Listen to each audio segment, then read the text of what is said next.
Assalamualaikum sahabat-sahabat yang dirahmati Allah. Hari ini saya akan menceritakan tentang seorang pemuda hidup sendiri di kota. Anak ini tulis surat untuk ibunya setiap hari selama 5 tahun.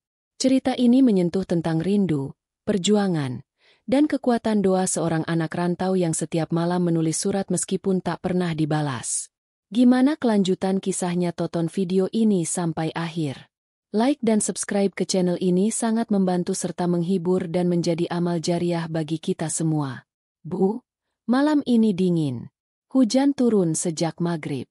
Angin masuk lewat sela jendela kecil kamar kontrakan ini. Dindingnya lembab, lantainya dingin, dan lampunya cuma 1 watt. Tapi, malam ini, aku nulis lagi. Ini surat pertamaku, Bu. Aku tulis pakai pulpen yang tintanya tinggal separuh. Di atas kertas sobekan dari belakang buku catatan.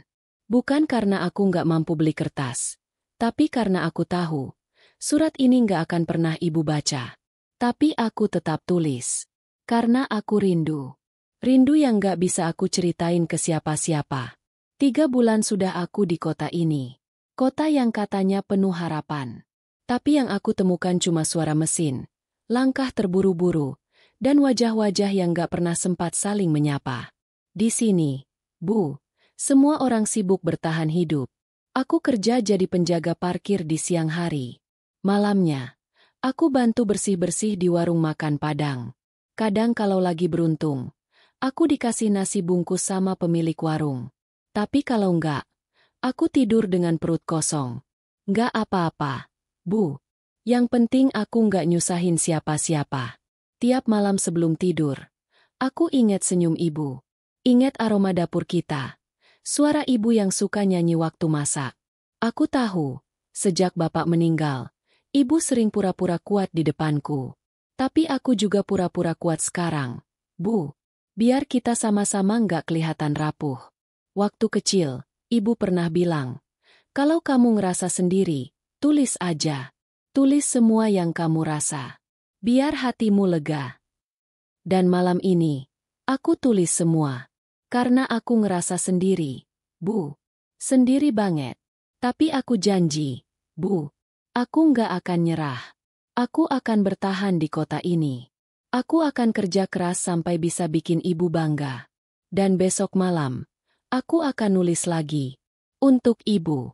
Bu, hari ini aku nemu suratku yang ke-100. Aku simpan semuanya dalam kotak sepatu yang aku bungkus kertas koran. Sudah mulai penuh. Tapi aku nggak tega buang satu pun. Karena tiap surat itu adalah pengingat tentang perjalanan, tentang rindu, tentang harapan yang nggak pernah padam. Sudah 1 tahun aku di sini. Dan sejak hari pertama aku nulis, aku nggak pernah absen. Nggak ada hari tanpa surat. Kadang aku tulis sambil nangis. Kadang sambil ketawa sendiri. Kadang cuma 1 paragraf. Kadang sampai 3 lembar penuh. Tapi satu hal yang selalu ada di setiap surat itu. Namamu, Bu. Hari-hariku nggak banyak berubah. Masih kerja serabutan. Masih makan kalau ada. Masih tidur di lantai yang dingin. Tapi aku mulai terbiasa. Terbiasa dengan sepi. Terbiasa dengan capek. Terbiasa merindukan sesuatu yang nggak bisa kusentuh. Tadi sore, aku lihat anak kecil di pinggir jalan lagi digandeng ibunya. Mereka ketawa. Saling cerita. Aku cuma bisa lihat dari jauh sambil senyum. Tapi senyum yang getir. Karena tiba-tiba, rasa sepi itu nyayat lagi. Bu, aku tahu ibu pasti sibuk. Mungkin surat-suratku ini nggak sampai. Mungkin ibu bahkan nggak tahu aku masih nulis. Tapi aku tetap nulis. Karena satu-satunya cara aku bisa pulang, ya cuma lewat tulisan ini.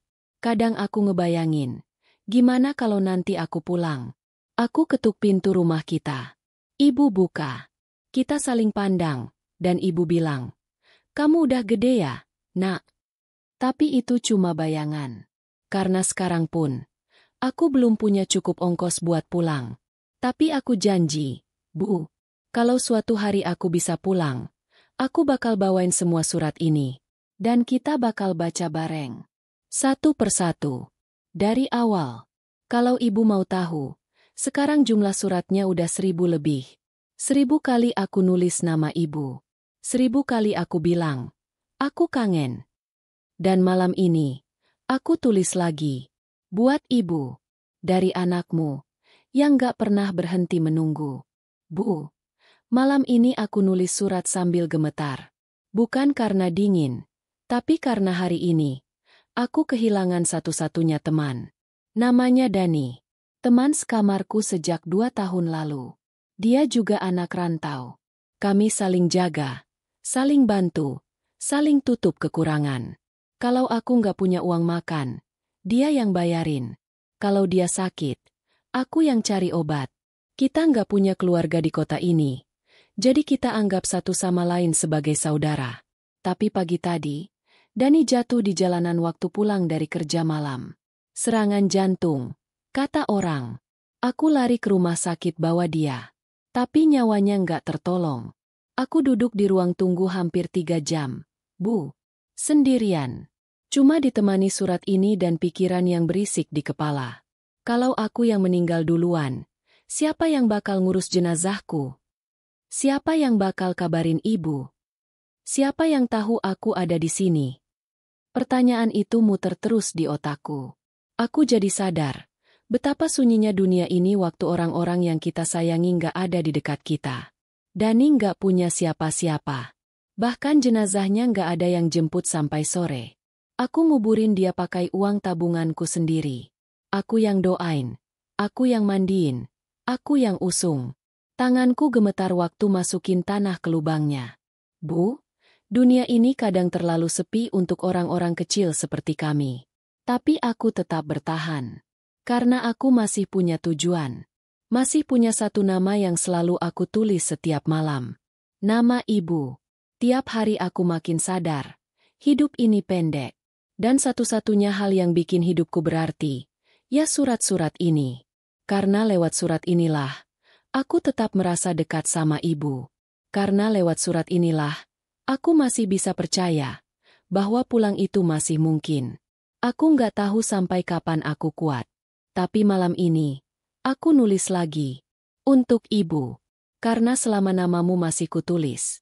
Aku tahu, aku belum kalah. Bu, hari ini aku nulis dengan tangan luka.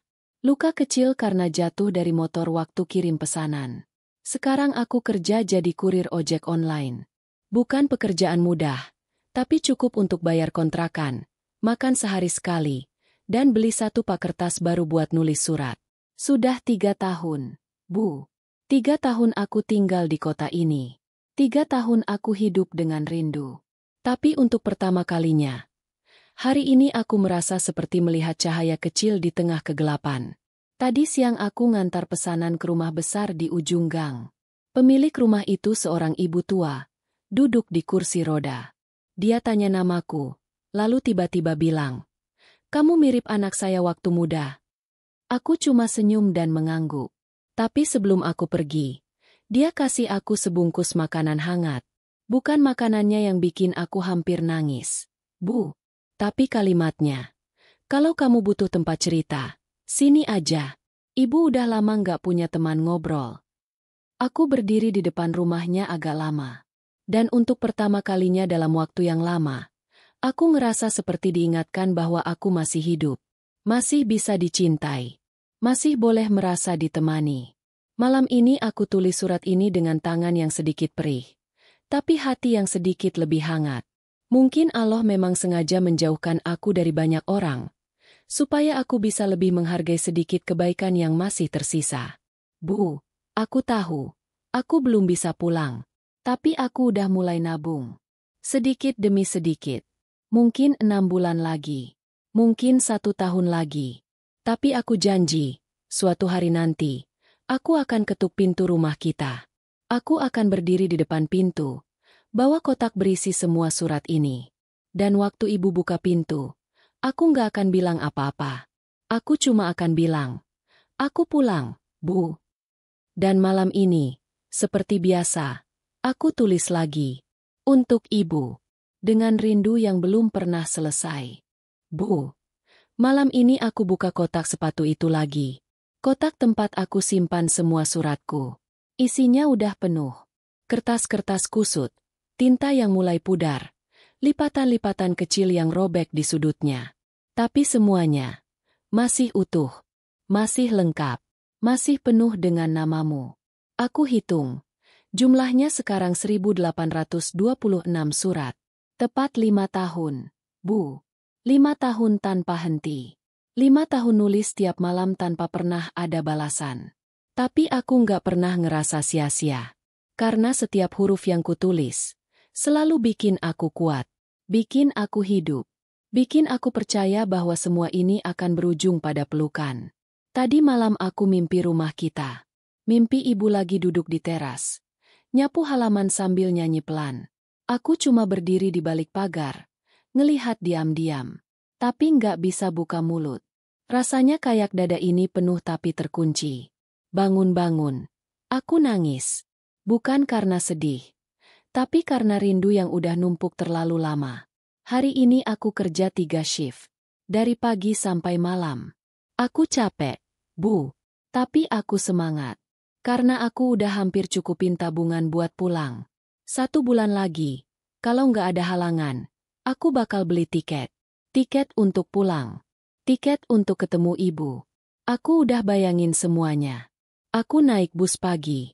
Bawa tas ransel dan kotak sepatu ini. Sampai di terminal, aku naik ojek ke rumah kita. Aku berdiri di depan rumah, nahan napas, lalu ketuk pintu pelan.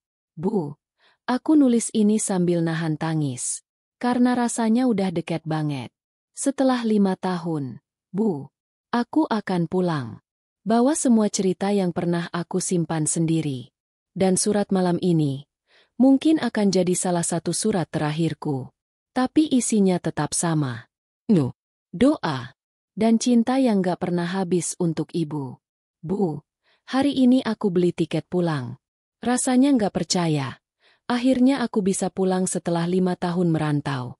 5 tahun di kota besar yang tak pernah peduli. 5 tahun dengan surat-surat yang selalu kubawa. Dengan rindu yang selalu kutulis. Tadi pagi aku berangkat dari kontrakan. Pagi yang agak mendung. Hujan tipis. Aku bawa tas kecil dan kotak sepatu itu. Kotak yang penuh dengan surat-surat yang aku tulis untuk ibu. Surat yang gak pernah kuberikan. Surat yang gak pernah ada balasannya. Di perjalanan, aku berpikir banyak. Tentang apa yang akan aku temui nanti. Apakah ibu masih sama seperti dulu? Apakah dia masih ingat aku? Atau mungkin, aku sudah terlambat. Mungkin ibu sudah nggak ada di sana lagi. Aku nggak tahu, Bu. Tapi aku yakin, ini waktu yang tepat untuk pulang. Aku duduk di kursi bus dengan pikiran yang berkelana. Jarak yang semakin dekat ke rumah kita, semakin berat rasanya. Aku nggak tahu apa yang harus aku lakukan begitu sampai nanti. Tapi satu yang pasti, aku akan pulang. Aku akan ketuk pintu rumah kita dan berkata, aku pulang, Bu. Perjalanan ini nggak mudah, Bu. Di tengah perjalanan, aku hampir kehabisan uang buat beli makan. Tapi nggak apa-apa. Ini perjalanan yang harus aku lewati. Aku yakin, semua pengorbanan ini akan terbayar lunas dengan senyuman ibu nanti. Di bus, aku mulai nulis lagi. Kali ini, aku nulis surat terakhirku. Surat yang mungkin bisa jadi penutup dari 5 tahun penantian. Surat yang isinya bukan lagi tentang rindu atau doa, tapi tentang kedamaian yang aku rasa setelah perjalanan ini. Bu, aku sudah dekat. Mungkin setengah jam lagi. Mungkin 10 menit. Aku hampir sampai di rumah. Di depan pintu kita. Aku nggak tahu apa yang akan terjadi setelah aku sampai. Tapi aku tahu, perjalanan ini membawa aku kembali ke tempat yang aku tuju selama ini. Pulang. Bu, akhirnya aku sampai. Aku berdiri di depan rumah kita. Rumah yang dulu aku tinggali. Yang penuh kenangan. Rumah yang penuh dengan tawa dan haru. Tapi kali ini, aku berdiri di sini, sendirian. Tanpa ada yang menjemput. Jantungku berdebar kencang. Keringat dingin mengalir di punggungku. Aku menatap pintu rumah kita yang sudah lama tak terbuka untukku. Ini adalah momen yang selama ini aku tunggu-tunggu. Momen yang akan menghapus semua penantian yang panjang. Momen yang akan menyatukan aku dan ibu. Kembali. Aku ketuk pintu pelan. 3 kali. Aku tunggu. Tapi tak ada jawaban. Aku ketuk lagi. Kali ini lebih keras. Hati rasanya semakin cemas. Seperti ada sesuatu yang tak beres. Aku berdebat dalam hati. Apakah aku harus masuk atau menunggu lebih lama? Tak ada yang membuka pintu. Kemudian aku lihat di sebelah pagar. Ada selembar kertas putih. Kertas yang sudah kusam, terjepit di bawah batu besar. Aku berjalan mendekat, menarik kertas itu perlahan. Di sana tertulis, "Rumah ini sudah kosong. Kami pindah ke kota sebelah. Ibu Emu, Bu Sari, sudah beberapa bulan yang lalu meninggal karena sakit. Maaf kami tidak bisa memberitahumu lebih cepat. Semoga kamu baik-baik saja di sana." Aku terdiam. Kertas itu hampir terlepas dari tanganku. Rasanya dunia seperti berhenti sejenak. Aku tidak bisa bergerak. Aku tidak bisa berpikir. Semua yang selama ini aku harapkan, akhirnya terjawab dengan cara yang paling pahit. Ibu, sudah tidak ada. Surat-surat yang aku tulis selama ini, yang aku harap bisa sampai padanya, tidak akan pernah dibaca. Semua harapanku, semua impianku untuk bisa kembali ke rumah itu, berakhir dengan kepergian yang tak pernah ku tahu. Aku jatuh terduduk di tanah, menatap kosong ke rumah yang kini hanya tinggal kenangan. Semua surat yang kutulis untuk ibu, 1000 lebih, hanya menjadi cerita lama yang tak sempat dipenuhi. Tak ada lagi kesempatan untuk merasakan pelukan ibu. Di sana, di depan rumah yang sepi, aku menulis surat terakhir. Surat yang isinya bukan lagi rindu, bukan lagi doa, tapi pengakuan bahwa aku telah pulang, dan aku kehilangan ibu. Aku lipat surat itu, dan kubiarkan angin membawanya pergi. Tamat. Hikmah yang dapat kita ambil dari kisah di atas adalah kekuatan doa dan harapan. Cerita ini menggambarkan bagaimana seorang anak terus berjuang dan bertahan dalam kesendirian, dengan memelihara harapan yang besar untuk bisa kembali ke rumah dan bertemu dengan ibunya. Meskipun tidak ada balasan atas surat-surat yang ia tulis selama 5 tahun, keyakinan dan doa tetap membuatnya bertahan. Ini mengajarkan kita untuk terus berdoa dan berusaha, meskipun jalan yang kita tempuh penuh dengan kesulitan dan ketidakpastian. Pentingnya menyampaikan perasaan. Dalam cerita ini, karakter utama menulis surat untuk ibunya setiap hari, meskipun surat itu tidak pernah dibalas. Ini menunjukkan betapa pentingnya menyampaikan perasaan kita, baik itu rasa rindu, cinta, maupun harapan. Meskipun tak selalu ada jawaban atau tanggapan, proses menyampaikan perasaan tersebut memberi ketenangan dan penguatan dalam hidup kita. Jangan pernah ragu untuk menyampaikan perasaan kita kepada orang yang kita sayangi, karena itu adalah bentuk cinta dan apresiasi. Hargai setiap momen yang ada. Waktu berlalu begitu cepat, dan kadang kita tidak tahu seberapa banyak waktu yang kita miliki untuk bersama orang yang kita cintai. Cerita ini mengingatkan kita untuk tidak menunda-nunda kesempatan untuk mengungkapkan cinta dan menghargai waktu bersama mereka. Kita tidak pernah tahu kapan momen itu akan berakhir. Sebab, dalam kehidupan, ada banyak hal yang tak bisa kita kendalikan. Ketabahan menghadapi kehilangan. Meski sang anak akhirnya kehilangan ibunya, yang seharusnya menjadi tujuannya untuk kembali, ia tetap menerima kenyataan dan berusaha untuk melanjutkan hidup. Ini mengajarkan kita bahwa kehidupan penuh dengan ujian dan kehilangan. Tetapi bagaimana kita menghadapi dan menerima kenyataan adalah kunci untuk terus bertumbuh. Kekuatan menulis sebagai alat untuk melepaskan beban. Surat-surat yang ditulis oleh karakter utama menjadi cara baginya untuk melepaskan perasaan dan meredakan kesedihan. Menulis dapat menjadi alat yang sangat kuat untuk menyembuhkan hati yang terluka dan memproses perasaan kita. Ini mengingatkan kita bahwa menulis bisa menjadi sarana yang baik untuk mengekspresikan perasaan yang sulit diungkapkan secara langsung. Setiap perjalanan punya tujuan. Meskipun perjalanan hidup penuh dengan kesulitan, setiap langkah yang kita ambil memiliki tujuannya. Terkadang kita mungkin tidak mencapai tujuan yang kita bayangkan, namun kita akan belajar banyak dari perjalanan itu sendiri. Kehilangan bisa mengajarkan kita untuk lebih memahami diri dan bagaimana kita harus melanjutkan hidup. Cerita ini mengajarkan kita untuk terus bertahan dalam setiap tantangan hidup, menjaga harapan, dan tidak pernah berhenti berjuang meskipun jalan terasa berat.